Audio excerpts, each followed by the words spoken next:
Break के बाद स्वागत है आप सभी का। आप देख रहे हैं हल्का हलचल और इस खास प्रोग्राम में हम आपको सुबह सुबह आपके हलके में लाइव लेकर जाते हैं और बताते हैं कि आज आपके हलके में क्या कुछ हलचल होने वाली है।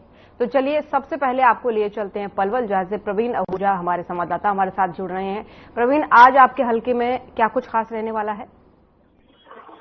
जो भी सबसे पहले बात कर लेते हैं मानसून की बारिश को लेकर। बीती रात से पलवल शहर में लगातार रह के बरसात हो रही है। कल शाम से मौसम बना था, जबकि पिछले कई दिनों से लगातार जो पलवल जिले के किसान हैं वो बड़ी बेसब्री से इंतजार कर रहे थे कि कब मानसून आएगा, कब खेतों में पानी लगेगा और कब जाके धान की बुआई होगी। हालांकि धान की बुआई तो काफी क्षेत्रों में हो चुकी है, लेकिन अपने जो उनके खेतों में जो ट्यूबवेल है, जो अपने पानी के स्रोत है, उनके माध्यम से धान की बुआई कर दी गई थी। लेकिन काफी संख्या में किसान रह रहे थे और जहां पानी की जैसे लेवल कहा जाता है कम है या मोटर पानी नहीं उठा पा रही थी, तो वहां तमाम किसान काफी परेशान थे। उनको लेकर किसानों के लिए तो एक राहत भरी है मानसून की बरसात बताई जा रही है। खास करके उनका ये कहना है कि बहुत लंबे समय से मानसून आ रहा है, तो इस तरह के इंतजार कर रहे थे, तो अब मानसून कहीं पलवल जिले में जो है अब मानसून की वजह से बरसात होनी शुरू हो गई है। वो तमाम जो नागरिक है जो उन लोगों को भी काफी उम्मीद थी कि जल्द मानसून आएगा तो हमको भी इस भयंकर प्रचंड गर्मी से राहत मिलेगी। तो उसको लेकर कल से जो लगातार बरसात हो रही है उससे तापमान में भी कमी आई है और स्थानीय लोगों को भी काफी जो राहत मिली है। सबसे बड़ी बात है कि ये स्वाभाविक है, जब ये मानसून आता है तो जल भराव हो जाता है। तमाम जो निचले स्तर के जो क्षेत्र हैं उनमें पूरी तरह से जल भराव हो गया, जबकि इसमें नगर परिषद की सबसे बड़ी कमी ये रही है कि समय पूर्वक जो नाले हैं या जो भी नाली है उनको साफ नहीं किया गया था। तो उस कारण नाले उफान पर आ जाते हैं, नालों में पानी भर जाता है, तो तमाम जो गंदा पानी है वो घरों में सड़कों पर आ जाता है। ये सबसे बड़ी जो है देखने वाली बात है कि दुखद बात है, जिसके कारण लोगों को इस गंदे पानी में से जो बीच में से जाना पड़ेगा उसका काफी भारी खामियाजा उठाना पड़ेगा। वहीं बात कर लेते हैं, आज जो है मासिक ग्रीवेंस बैठक का आयोजन होना है, जिसमें हरियाणा के स्वास्थ्य एवं अभियंत्रण के मंत्री डॉक्टर बनवारी लाल जो है शिरकत करेंगे और तमाम जितनी भी शिकायतें हैं उनको निवारण किया जाएगा। तो उनको ये मौके पर तमाम लोगों की सुनवाई भी होगी। तमाम जिला प्रशासन भी जो वहाँ लघु सचिवालय मौजूद रहेगा, लोगों की जो समस्या है उनको सुना भी जाएगा, क्योंकि आगामी अक्टूबर और नवंबर के मध्य में चुनाव होने जा रहे हैं। तो उसको लेकर तमाम चीजें भी जोड़ी जा रही है ताकि लोगों तक जो भी सरकार की योजना है उनको वहां तक पहुंचाया जा सके, तो तमाम लोग इसका फायदा भी उठा सके। भाई बात कर लेते हैं आयुष्मान लाभार्थियों की।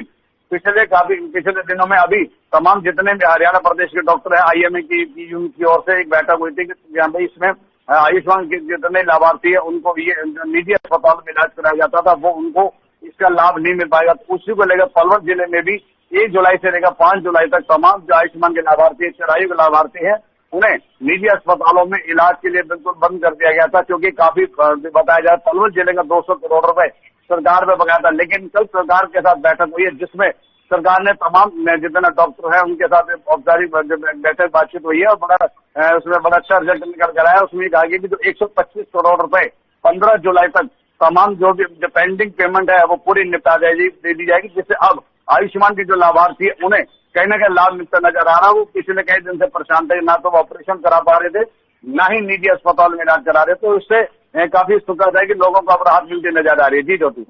बिल्कुल प्रवीण, बात आपने बिल्कुल सही कही है, राहत इससे जरूर मिलेगी। लेकिन यहाँ पर जानने वाली बात ये भी है, आपने मौसम को लेकर के अपडेट दिया, बच्चों को लेकर के या फिर स्कूली बच्चों को लेकर के कोई एडवाइजरी जो है स्वास्थ्य विभाग की तरफ से जारी की गई हो या स्कूल प्रशासन की तरफ से जारी की गई हो?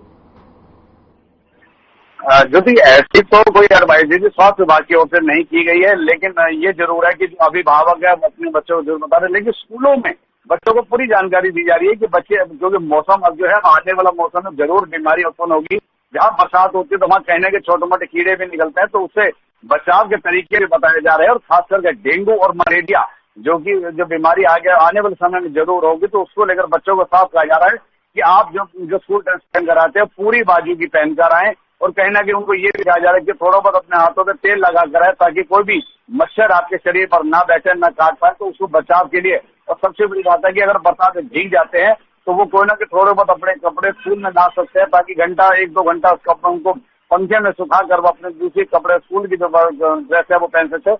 तो तमाम इस तरह की जानकारी तो दी जा रही है, लेकिन स्वास्थ्य विभाग की ओर से इस तरह का कोई अलर्ट अभी तक नहीं किया गया कि अब मानसून की बारिश है तो मानसून में स्वाभाविक है बीमारियां बनती है, तो उसको बचाव करना होगा और उसमें हम सबको बचाना जरूरी है, लेकिन जो जिसे कहा जाता है कि आप लोगों को खुद भी बचना होगा। ऐसे मौसम में ज्यादा बरसात में पानी बहुत जरूरी हो तो निकले, क्योंकि कुछ मालूम नहीं होता कि सड़कों पर जल भराव के कारण कहाँ गड्ढे हैं और कहाँ नहीं है, तो कहीं ये हादसा भी हो सकता है, जिस कारण चोट भी लग सकता है, क्योंकि बरसात की चोट जिसे कहते हैं बहुत जल्दी ठीक नहीं होती, तो वो भी कहीं दुख दे सकती है। और सबसे बड़ी बात है कि ऐसे मौसम में स्वाभाविक है जब मौसम बदलता है तो शरीर में परिवर्तन आता है, तो कहीं ना कहीं बुखार की स्थिति उत्पन्न हो सकती है। तो ऐसे में आप घरेलू उपचार भी ले सकते हैं।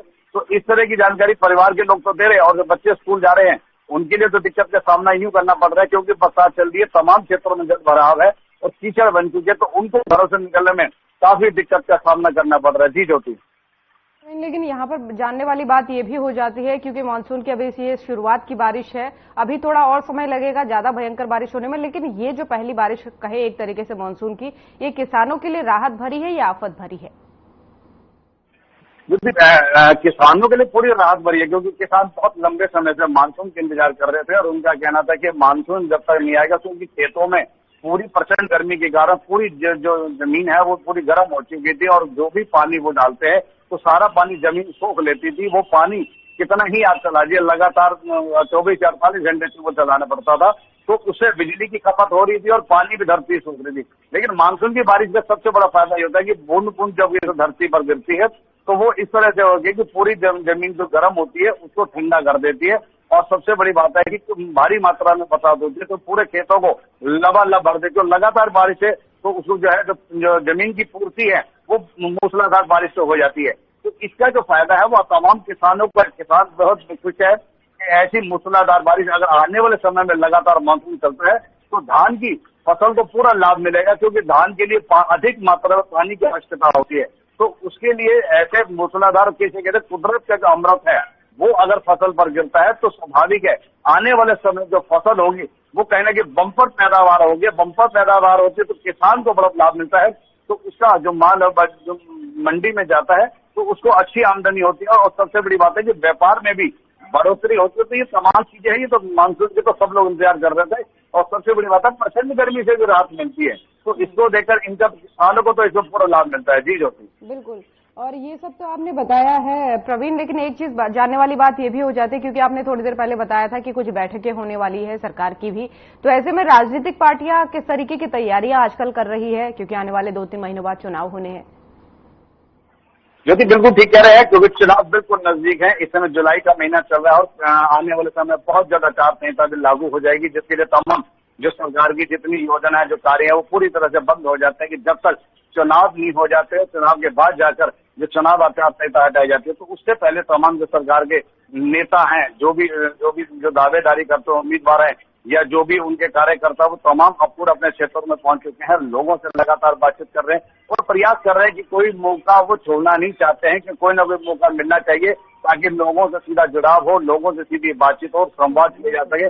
तो तमाम चीजें जो है वो लगातार, उसमें चाहे कोई भी पार्टी हो, चाहे उसमें जजपा है, इनेलो है, आम पार्टी है, बीएसपी पार्टी है, कांग्रेस पार्टी है, तमाम जो भी पार्टी के उम्मीदवार है। हालांकि अभी टिकट मिलने में तो बहुत लंबा समय है, लेकिन उम्मीद ही है, यानी कि एक पार्टी की तरफ से उन उम्मीदवारों को इशारा दे दिया जाता है कि आप अपने मैदानी क्षेत्र में जाएं, लोगों से मुलाकात करें, बातचीत करें।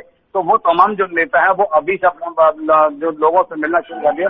इसमें खास बात देखने का एक और मिलती है ज्योति की, उनकी जो महिलाएं की पार्टियां एक्टिव जरूर हैं, हर तरीके से तैयारी में जुटी हुई है आने वाले चुनाव के लिए। फिलहाल बहुत बहुत धन्यवाद आपका तमाम सारी जानकारियों के लिए। तो हल्का हलचल देख रहे थे आप, बुलेटिन में फिलहाल इतना ही। नमस्कार।